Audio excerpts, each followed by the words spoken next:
like The Odd Ones Out, or Donix, or Rubber Ninja, or Ego Raptor, Aaron Hansen, or most importantly, many laughs. Then hey, you should go to scribbleshowdown.com and check that out. James, Dom, Ross, and Aaron, they're all going to be doing their comedy and drawing and improv games, and I'm going to be there too. So if that sounds like a fun time, you should go to scribbleshowdown.com, check out what cities we're going to, what the dates are, and they'll see you there. I feel like I have nothing going on today, so why not just go? My mom put me in a lot of extracurricular activities when I was growing up, like I've mentioned before. And one I haven't talked about yet was the summer camp called Camp Operetta. When I was the ripe age of 8, my mom decided I wasn't enough of a versatile super child yet, and it was time for me to dip my toes into the showbiz puddle that is musical theater. I did piano and stuff, but I've never been interested in the performing arts. So when my mom asked me if I wanted to do this Camp Operetta thing during the summer, I was like, okay. I never experienced. Wait, what is this? Look, I just agreed with anything my parents told me as a kid. I didn't know I could actually have an opinion. I'm assuming that most of you don't know what Camp Operetta is because I googled it and got no results. To be fair, it was a one-off indie camp one of the local elementary schools just did. So, basically Camp Operetta was for young artsy theater kids, and would start off by sitting in a group and reading a picture book. Then everyone works together to rewrite it into a musical play to perform in front of the parents at the end of the camp. That's actually pretty cool. And then what should the tiger say? I haven't seen the movie.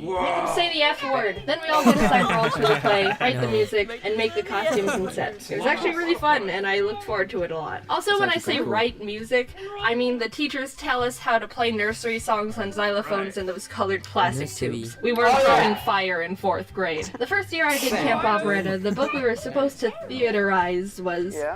I can't remember. I just know it was about a bunch of animals in the jungle, and I wanted to land the role of cheetah because I thought cheetahs were cool. It was probably and obviously I'm the best cheetah out of all you losers. She wasn't the main character, but I've never been a main character kind of guy. I'm the I can't cope with #1 spots because the expectation, spotlight, and stress is enough to break me kind of guy. So that's why I'm always happy to sit at like #2 in most things. It proves, hey, I'm talented and hardworking enough to land an important and high up role without complete judgment and pressure of being at the top with everyone waiting for you to mess something up. Bit of a depressing life hack for you guys. Spoiler alert, I nailed the audition and reeled myself in the role of Cheetah. The catch was there were too many kids in the camp for the amount of characters in the play, so what the teachers decided we'd do was assign 2 people per character, and then halfway through the play, switch out casts. The girl who landed Cheetah 2 was this one girl who I don't remember the name of, but I thought she was super cool because she only had one arm. It's a good thing the teachers didn't care that the 2 kids who shared a role didn't have to look similar because they'd either have to dye her hair dark brown and make her look Asian somehow,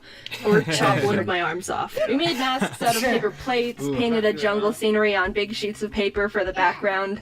I think the costumes were made of paper too.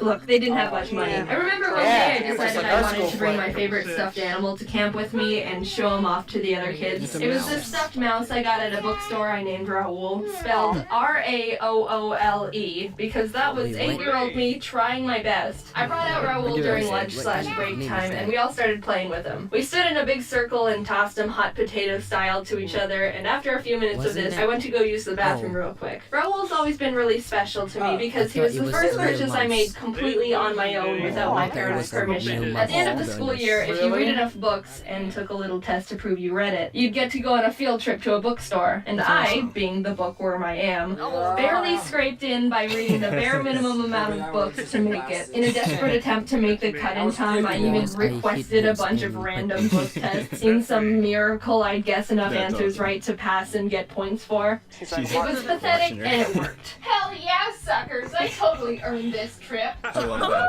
The purpose of the show is for kids to get excited about reading and buy some books they'd read over summer break. So I walked around the bookstore, looked at the books that people were talking about, skimmed the new releases, and then bought a mouse because I don't like reading. And I was really excited about it because it was my first 100% own personal choice. I didn't have to go, Mommy, can I get this? I made my own decision.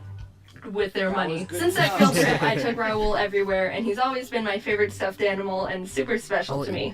Yeah, it wasn't. Hey, we ripped his foot off. So in the literal 2 minutes I was gone taking a pee, the kids got so rambunctious that they ripped Raoul's foot off, and all the frickin' beans were spilling all out the gash hole. Oh, frick! Barbarians! I immediately put Raoul back in my bag, upside down, so no more beans spilled out. But I wasn't really that upset about it. For some sixth sense reason, while I was in the bathroom, I actually thought to myself, they're gonna rip him open somehow. Oh no. And they did. That was cool, and we were all able to joke about it. The beans that spilled out looked like little eggs, so we were like, oh, he's laying eggs.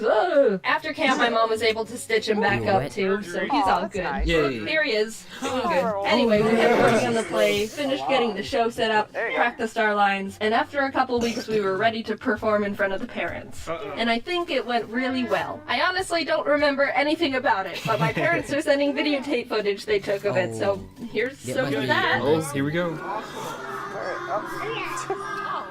Where's But that's not the end of Camp Operetta. I went again next year, and this time we did a play on the rainbow fish. The story of a special fish with shiny rainbow scales, and no one wanted to hang out with him because he wouldn't give them what makes him special. And the only way he felt like he could be happy was to give away his specialness to the fish that only wanted to leech off his beauty. Setting aside the controversial morals of the book, we got to work turning it into a play. There weren't as many kids this year, so we didn't need to share roles. I ended up, again, with a semi-main character, the seahorse. Now, hardcore rainbow fish stands are probably saying, wait, there's no seahorse in that story. And you're right. As a group of kids, we decided to completely create a new character in the story because we liked seahorses. Seahorses. And that was the cohesive moral story about acceptance and loneliness. Can we add a seahorse?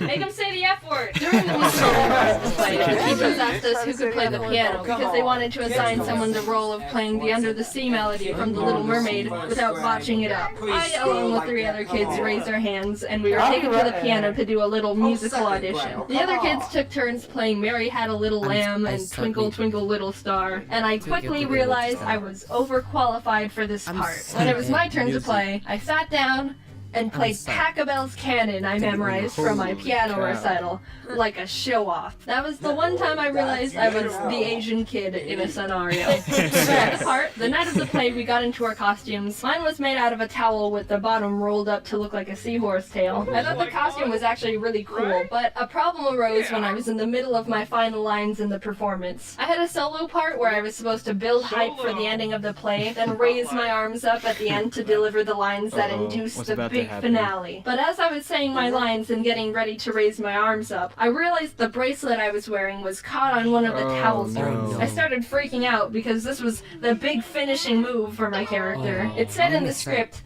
Seahorse raises both arms, blah blah blah blah blah. This was the big moment, and it's gonna be ruined because my costume is a towel. I was wiggling my wrist in all directions and trying to get my arm free as time was ticking down quickly. Finally, I delivered the last line, and could only raise up one arm.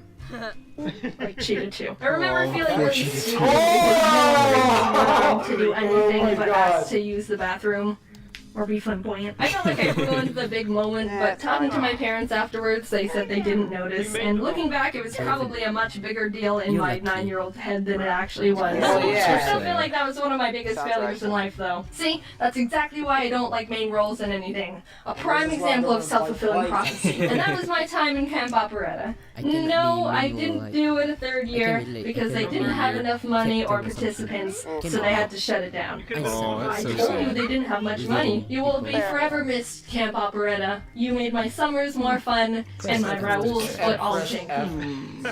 Who knows if I would have become a theater kid if Camp Operetta never shut down. But either way, I'm not doing any of that stuff now. I do drawings behind it. I mentioned it already, but just a reminder that there's still a few tickets left to see James, Tom, Ross, Aaron, and me frantically trying to Go check that out. Please go check that out. They're selling out fast, so I want to pop go. a ticket if you really want to see it. You can go to scrollshowdown.com to see which cities we're going to and on which dates. We hope to see you there, and I'm excited to win every show. Thanks for watching the video. This is a warning. Don't trust anyone with your Raouls. They can and will rip their foot off. And stay away from Put me back in the big screen. Bye-bye.